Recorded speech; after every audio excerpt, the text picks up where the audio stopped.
Hey everyone, my name is Lauren. Welcome to my channel. If you are new here, today I'm going to be talking about how I believe that you can believe in both God and the psychic ability at the same time.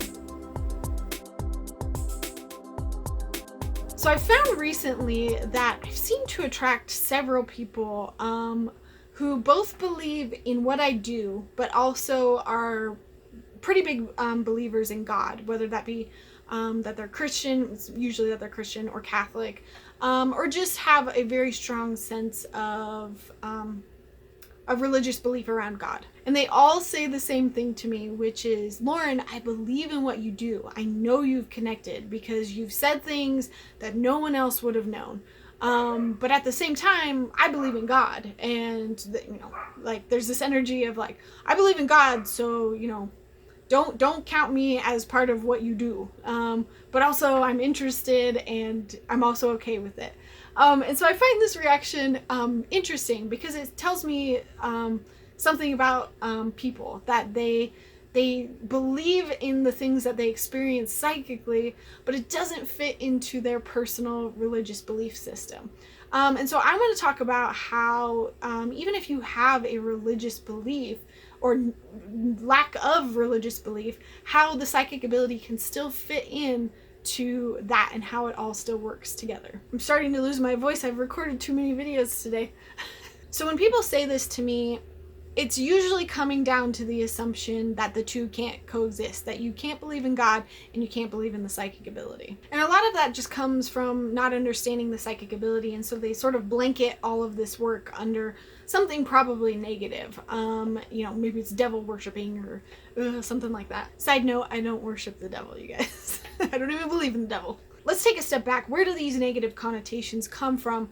A lot of it came from the spiritualist movement when all of this stuff started to get popular. They used to have seances and stuff like that. And they used to have these parties, and they'd invite people over and be like, woo, we can connect to the dead.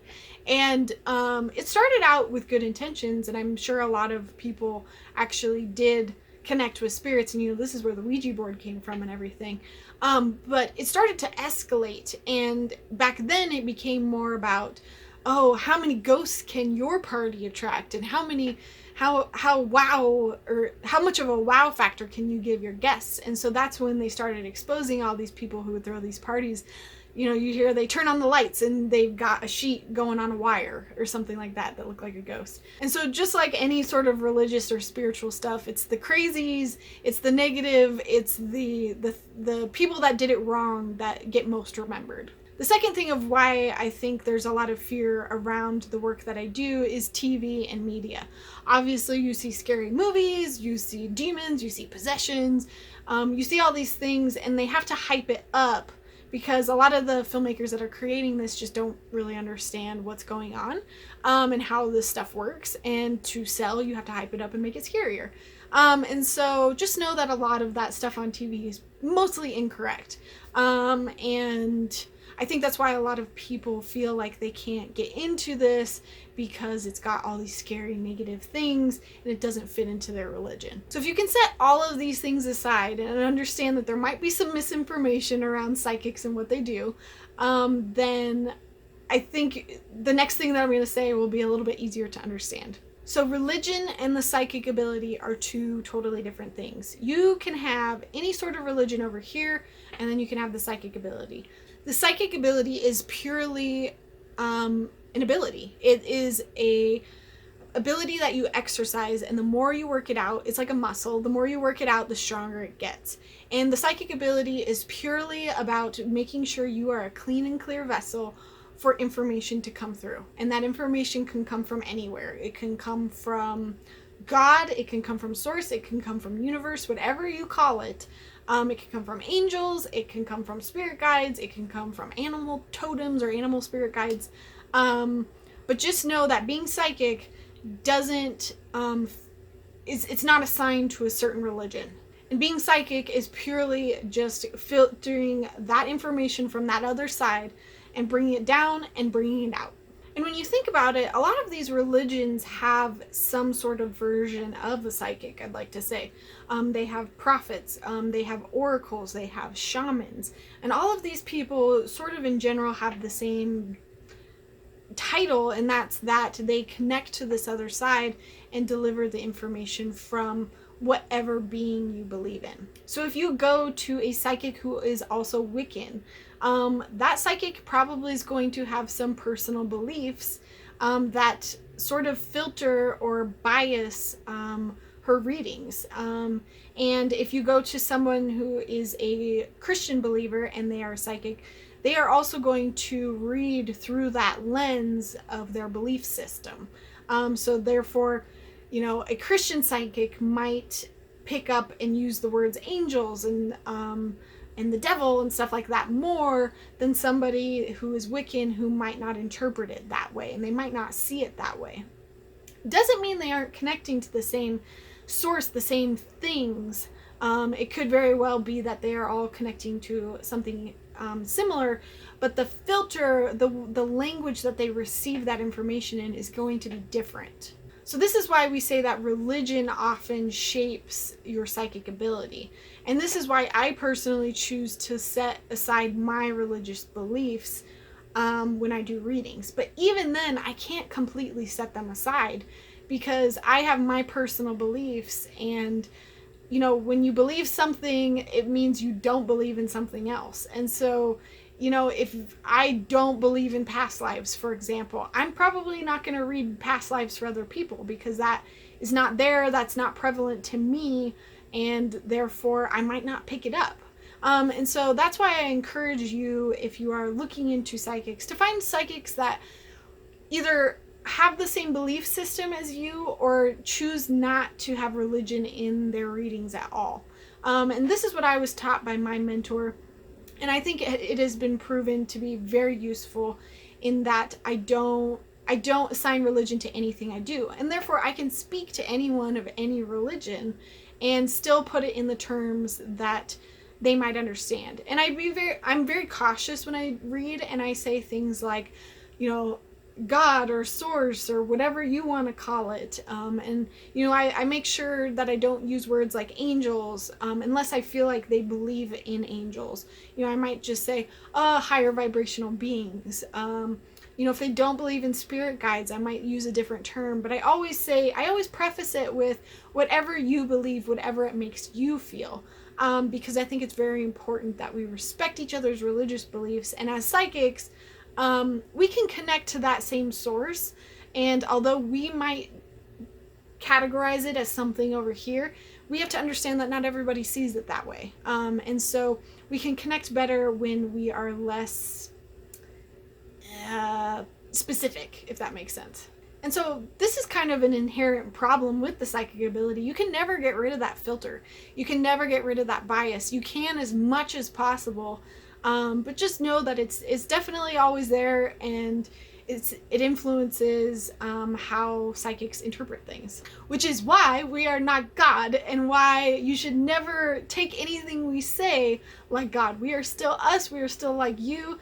Everyone is psychic. Everyone can make mistakes. And I think that's another reason why people are afraid of psychics, is because they think I have to do everything they say. And that's not the case at all. So if you kind of are new to this, some things I would say just to look out for is to make sure that if you are going to see a psychic, that they aren't claiming to speak for God or source or this extremely high person or being. And that's just a red flag. If they are claiming that what they are saying is what God is saying, you start to get into a little bit scary territory right there. So make sure you find somebody who is humble, that understands they could be wrong, and definitely never says anything like, I speak for God and you have to do what I say. Also, if you're worried about, are they connecting to the beings that I believe in? Are they connecting to something negative or scary? One of the ways you can easily know is if they say something to the effect of, I set our intention for the highest and best good. I only speak to beings for your highest and best good. And you see how open that leaves it for any religion to sort of put their beliefs in, if that makes sense.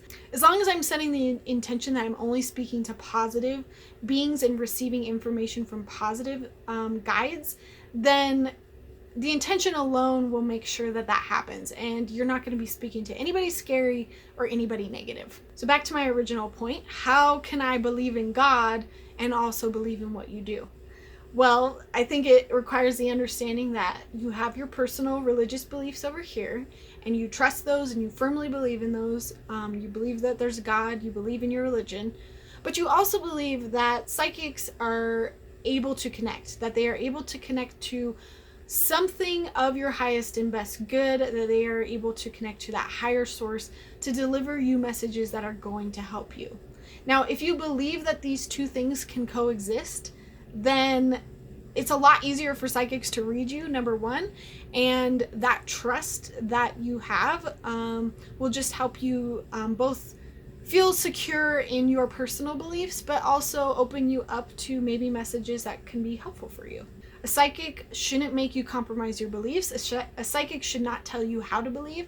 You should be able to listen to what a psychic says, and it should be able to fit within your religion. And that's how you should know if it's a good fit or not. Also, if you know that a psychic is not trying to take advantage of you, if you know they have good ethics, if you don't have that weird gut feeling that something is off, and you know that they're not those crazies that you see on TV, then you can probably trust the information that you're getting. And even if you don't believe in any of this at all, just know to trust your own intuition. That's what I say. Trusting your intuition is the first step of that psychic ability. And if you feel like this work is okay, but you don't quite know how to fit it into your religious beliefs, just, again, trust your intuition. As you go step by step, you'll feel it out. You'll feel what's right and what isn't right. And that's basically how I learned how to fit the psychic ability into my personal beliefs. I took a step and I was like, you know what, that doesn't feel right. That doesn't, this class, this teacher doesn't feel like it fits for me. And you can do the same. There's no forcing, there's no changing your mindset. Anybody that you come across that tries to do that is probably not someone that you want to go to for a reading anyways. I went ahead and made a video on how to check out, or how you should know the difference between a good psychic and a bad psychic. So check that out if you are curious and want to learn a little bit more about what those red flags might be. And at the end of the day, if you decide you want to get a reading and you're a little bit worried and something doesn't work, just throw it out. It does not matter. Psychics should be willing to be wrong. They should not command you how to do anything. You guys have the ultimate free will at the end of the day, and this is what you want a psychic to be able to tell you. Thank you guys so much for watching. I hope that this helped. I hope that some of you out there who are curious, that this at least opened up something for you to explore. I really do believe that religion and psychic ability are two separate things, and I'm going to do a video on my personal beliefs and how that influences me as a psychic, because I do feel a responsibility to let you guys know, so then therefore you guys can understand, oh, I don't have those same beliefs, maybe this isn't a good fit for me, or maybe you just are understanding of some of the filters that I inevitably have because of my beliefs, so that you're able to sort of keep those in mind when you listen to me. Thank you guys so much for watching. Please always have a healthy skepticism. Please always trust your intuition, you guys. You, at the end of the day, are going to know if something fits into your belief system or not, and you shouldn't let anybody else tell you otherwise. Please let me know in the comments below if you have any other questions or comments. I love to hear what you guys have to say. That's how I come up with a lot of my videos. But yeah, I will see you next time. Bye, guys.